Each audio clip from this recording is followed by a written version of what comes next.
بسم اللہ الرحمن الرحیم۔ حضرت نوح علیہ السلام 9.5 سال تک اپنی قوم کو خدا کا پیغام سناتے رہے، مگر ان کی بد نصیب قوم ایمان نہیں لائی، بلکہ طرح طرح سے آپ کی تحقیق تذلیل کرتی رہی اور قسم قسم کی اذیتوں اور تکلیفوں سے آپ کو ستاتی رہی، یہاں تک کہ کئی بار ان ظالموں نے آپ کو اس قدر زود و کوب کیا کہ آپ کو مردہ خیال کر کے کپڑوں میں لپیٹ کر مکان میں ڈال دیا، مگر آپ ہی مکان سے نکل کر دین کی تبلیغ فرمانے لگے۔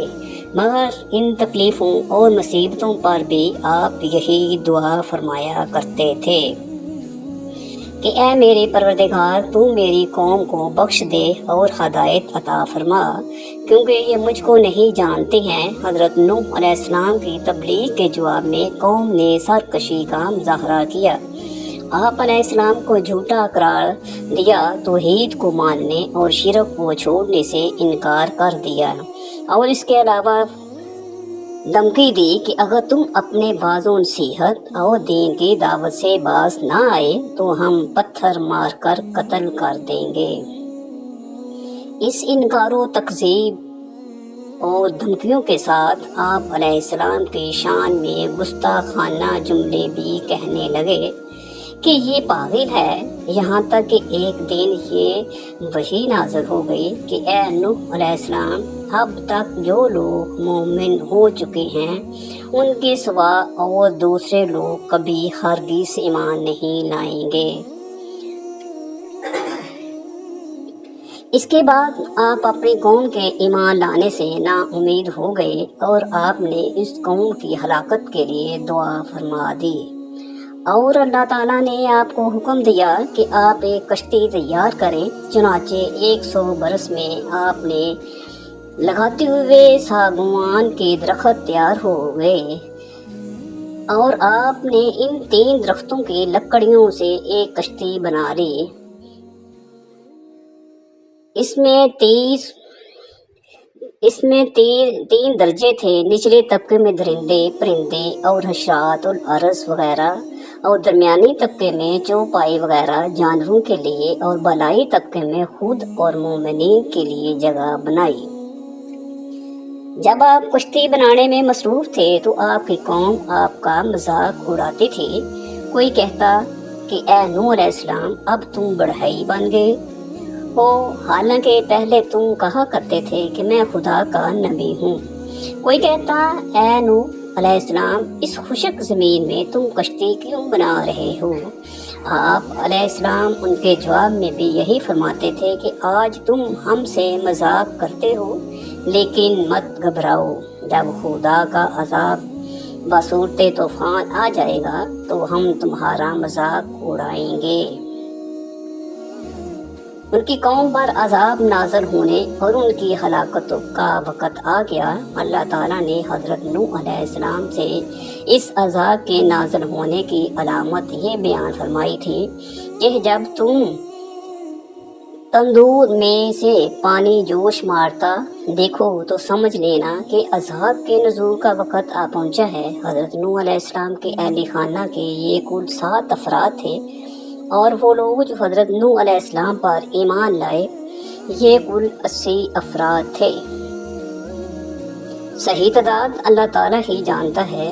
جب حضرت نوح علیہ السلام کی قوم پر عذاب آیا تو آسمان سے زبردست بارش برسی، اور یہ لگاتار 40 دن رات برستی رہی۔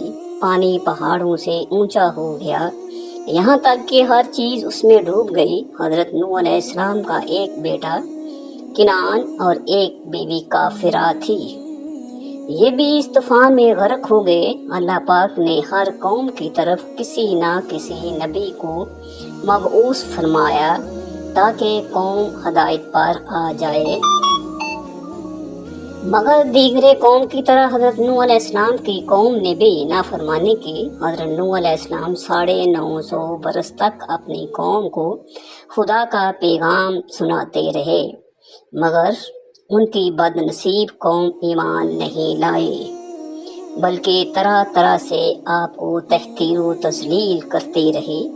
اور کسی قسم کی اذیتوں اور تکلیفوں سے آپ کو ستاتی رہی، یہاں تک کہ کئی بار انہی ظالموں نے آپ کو اس قدر زود و کوب کیا کہ آپ کو مردہ خیال کر کے کپڑوں میں لپیٹ کر مکان میں ڈال دیا، مگر آپ پھر مکان سے نکل کر دین کی تبلیغ فرمانے لگے۔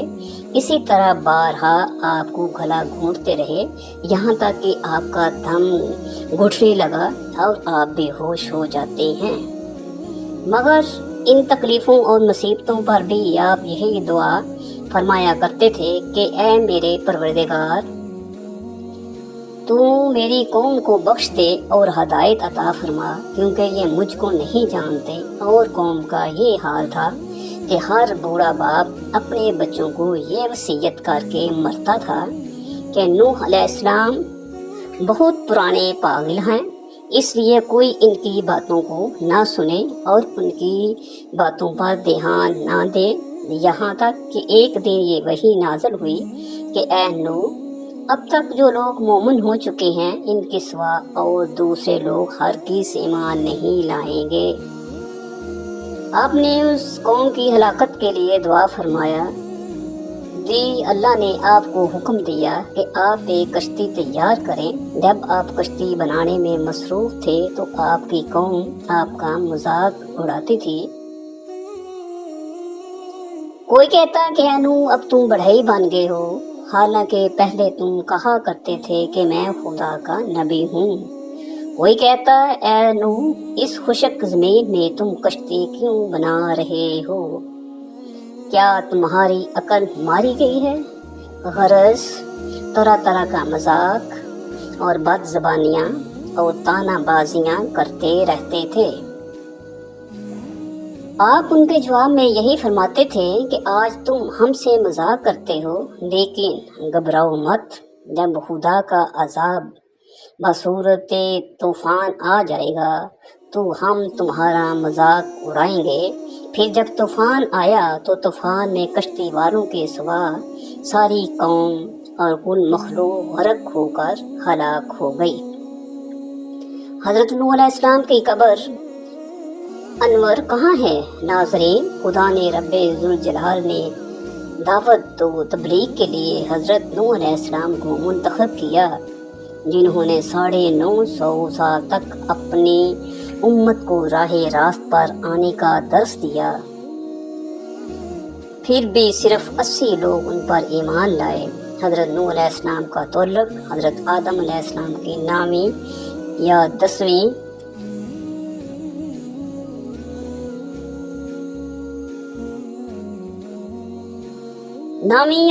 پشت سے ہے، جبکہ شجرہ نسب کے حساب سے آپ حضرت ادریس علیہ السلام کے پڑپوتے بھی ہیں، کہ حضرت نوح علیہ السلام نے عراق کے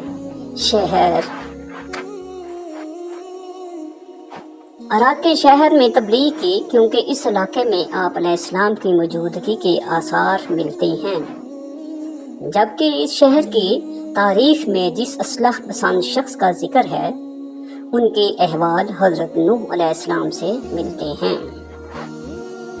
اسی طرح سے طوفان نے نوح کے آنے کے واقعہ کی طرف پر ہی اس علاقے میں عذاب آنے کے اثرات بھی موجود ہیں۔ اسی بنیاد پر مورخین نے رافع الدین کو حضرت نوح علیہ السلام کا مسکن قرار دیا۔ آپ علیہ السلام تقریباً 7000 سال پہلے عراق میں مبعوث ہوئے تھے۔ حضرت شعیب کے بعد حضرت نوح علیہ السلام نے اپنی قوم کو سمجھانے کی بہت کوشش کی اور عرصۂ دراز تک دعوت حق دیتے رہے، لیکن آپ کی قوم ایمان نہ لائی۔ انہوں نے اپنے ہاتھوں سے بنائے بتوں کی عبادت نہ چھوڑی اور اللہ تعالیٰ کی طرف نہ لوٹے۔ حضرت نوح علیہ السلام نے قوم کے ان مشرکانہ کاموں پر ایسا صبر کیا کہ ان جیسا کسی نے صبر نہیں کیا، اور 950 سال تک قوم کو تبلیغ کی، لیکن اس کے باوجود بھی قوم نہ مانی اور حق کا انکار کرتی رہی۔ ناظرین، جب حضرت نوح علیہ السلام کی قوم کے افراد نے اپنی زبان سے عذاب کو مانگنا شروع کیا تو آپ علیہ السلام نے اللہ سے دعا کی کہ الہی روئے زمین پر کسی ایک کافر کو نہ چھوڑ،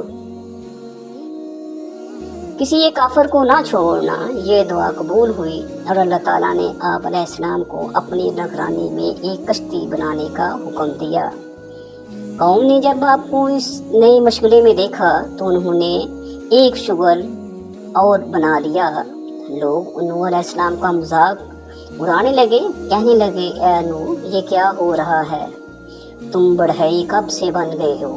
اے نوح یہ کشتی کہاں چلے گی؟ تیرا ہر کام عجیب ہے، یا کشتی ریت پر چلے گی یا پہاڑ پر چڑھے گی۔ حضرت نوح علیہ السلام یہ سب کچھ سنتے اور صبر کرتے ہیں۔ پھر ایک دن اللہ کا وعدہ آ پہنچا تو آسمان سے لگاتار بارش برسنے لگی، یہاں تک کہ آسمان چھنی بن گیا جو رہے پانی کو روک نہیں سکتی۔ پھر زمین سے پانی چھوٹ پڑا اور بہہ نکلا، یہاں تک کہ اس نے لوگوں کو ہر طرف سے گھیرے میں لے لیا۔ اللہ نے حضرت نوح علیہ السلام کی طرف وحی فرمائی، اپنے ساتھ ہر اس کو لے لو جو تیری قوم اور خاندان سے تیرے ساتھ ایمان لایا۔ پھر اللہ نے نوح علیہ السلام کی طرف وحی کی کہ اپنے ساتھ ہر جانور اور پرندے کا جوڑا لے لیں، یعنی نر اور مادہ، اس لیے کہ طوفان عام ہوا، اس سے نہ کوئی انسان بچ سکے گا اور نہ ہی کوئی جانور۔ اس حضرت نوح علیہ السلام نے اسی طرح سے ہی کیا۔ آپ کے ہمراہ کشتی میں ہر وہ شخص تھا جو قوم سے آپ پر ایمان لایا تھا، اس کے علاوہ ہر قسم کے جانور اور پرندے کا جوڑا بھی تھا۔ کشتی ان کو اپنے ہمراہ لے کر پہاڑ جیسی موج میں لے کر چل پڑی تو قوم کے نافرمان ہر اونچی جگہ اور ہر ٹیلے پر اللہ کے عذاب سے بچنے کی خاطر چڑھے، لیکن انہیں کوئی پناہ نہ ملی اور وہ غرق ہو گئے۔ حضرت نوح علیہ السلام کا ایک بیٹا بھی نافرمانوں میں شامل تھا۔ حضرت نوح علیہ السلام نے اپنے بیٹے کو طوفان میں گھیرے ہوئے دیکھا تو فرمایا میرے بیٹے میرے ساتھ سوار ہو جاؤ اور کافروں کے ساتھ نہ رہو، مگر وہ نہ مانا اور پہاڑ پر چڑھ گیا، مگر پانی کی ایک موج نے اسے لپیٹ میں لیا اور وہ غرق ہو گیا۔ حضرت نوح علیہ السلام اپنے بیٹے کے بارے میں غمگین ہوئے، آخر وہ ان کا بیٹا ہی تو تھا۔ نوح علیہ السلام نے چاہا کہ ان کا بیٹا قیامت کے دن جہنم کی آگ سے بچ جائے، تو انہوں نے ارادہ کیا کہ اللہ کے حضور اپنے بیٹے کی سفارش کریں۔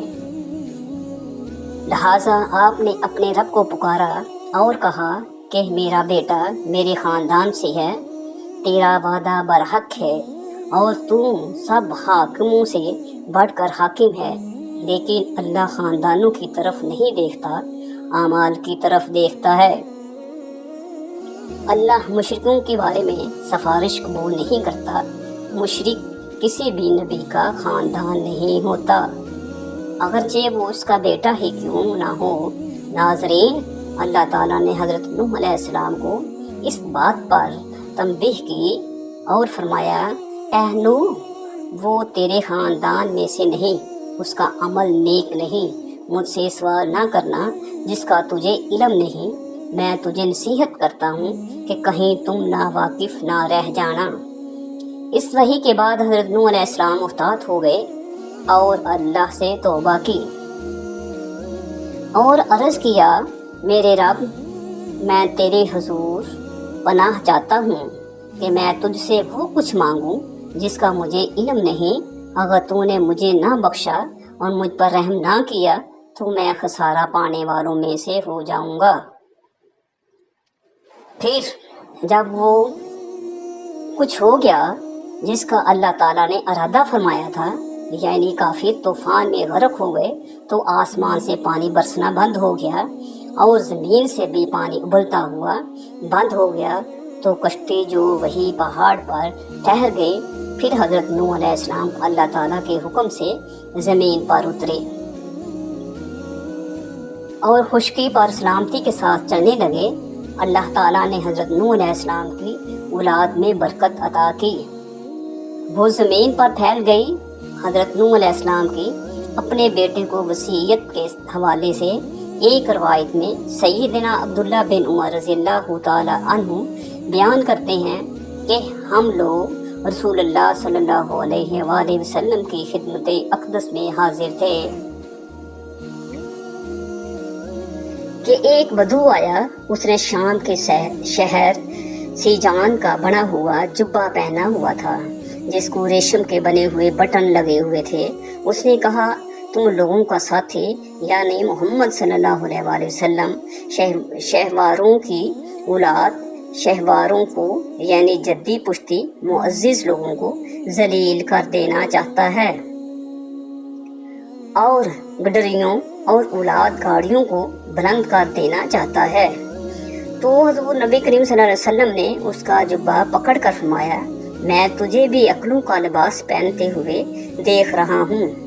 پھر آپ صلی اللہ علیہ وآلہ وسلم نے فرمایا، جب نوح علیہ السلام کی وفات کا وقت آیا تو انہوں نے اپنے بیٹے سے فرمایا، میں تجھ کو وصیت کرتا ہوں، 2 چیزوں کا حکم دیتا ہوں اور 2 چیزوں سے روکتا ہوں۔ میں تجھے لا الہ الا اللہ کے ذکر کرنے کا حکم دیتا ہوں، کیونکہ اگر 7 آسمان اور 7 زمین ایک پلڑے میں رکھ دی جائے اور لا الہ الا اللہ کو دوسرے پلڑے میں رکھ دیا جائے تو لا الہ الا اللہ حاوی اور بھاری ہو جائے گا۔ اگر 7 آسمان اور 7 زمینیں ایک بند حلقہ بن جائیں تو لا الہ الا اللہ انہیں جدا جدا کرے گا۔ اور میں تجھے سبحان اللہ و بحمدہ پڑھنے کا حکم دیتا ہوں، کیونکہ یہ ہر مخلوق کی تسبیح ہے اور اسی کی برکت سے ہر مخلوق کو رزق ملتا ہے۔ اور میں تجھے شرک اور تکبر سے منع کرتا ہوں۔ میں نے عرض کیا، اللہ کے رسول صلی اللہ علیہ وآلہ وسلم، اس شرک سے تو ہم واقف ہیں، لیکن تکبر کا کیا مطلب ہے؟ کیا یہ تکبر ہے کہ کسی کے جوتے اچھے ہوں، جس کے تسمے خوبصورت ہوں؟ آپ صلی اللہ علیہ وسلم نے فرمایا، نہیں۔ میں نے کہا، کیا یہ تکبر ہے کہ کسی کے پاس ہلا یعنی چادروں کا جوڑا ہو اور وہ اسے پہن لے؟ آپ صلی اللہ علیہ وآلہ وسلم نے فرمایا، نہیں۔ میں نے کہا، یہ کہ کسی کے پاس سواری کے لیے جانور ہو؟ فرمایا، نہیں۔ میں نے کہا، یہ ہے کہ کسی کے دوست ہوں جو اس کے پاس بیٹھے ہوں؟ آپ صلی اللہ علیہ وآلہ وسلم نے فرمایا، نہیں۔ میں نے عرض کیا، یا رسول اللہ صلی اللہ علیہ وآلہ وسلم، پھر تکبر کیا ہے؟ تو آپ صلی اللہ علیہ وآلہ وسلم نے فرمایا، حق کا انکار کرنا، لوگوں کو حقیر جاننا۔ روایت میں ہے کہ جب حضرت نوح علیہ السلام کشتی میں سوار ہوئے تو اس وقت ان کی عمر 600 سال تھی۔ قرآن مجید کے الفاظ کے سیاق سے پتہ چلتا ہے کہ حضرت نوح علیہ السلام نبی بننے کے بعد اور طوفان آنے سے پہلے تک اپنی قوم میں 950 سال ٹھہرے۔ پس طوفان کے آنے کے بعد کتنی مدت زندہ رہے، اس کا علم تو اللہ تعالیٰ کو ہی ہے۔ کچھ تاریخی روایات کے مطابق حضرت نوح علیہ السلام کی قبر مسجد الحرام میں ہے، جبکہ ایک دوسرے گروہ کے مطابق حضرت نوح علیہ السلام کا مزار مبارک لبنان میں واقع ہے۔ اللہ پاک ہمیں بہتر عمل کرنے کی توفیق عطا فرمائے اور ہمارا خاتمہ بالخیر فرمائے، آمین۔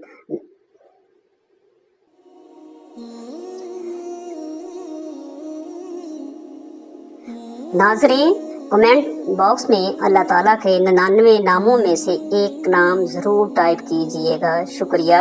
اللہ حافظ۔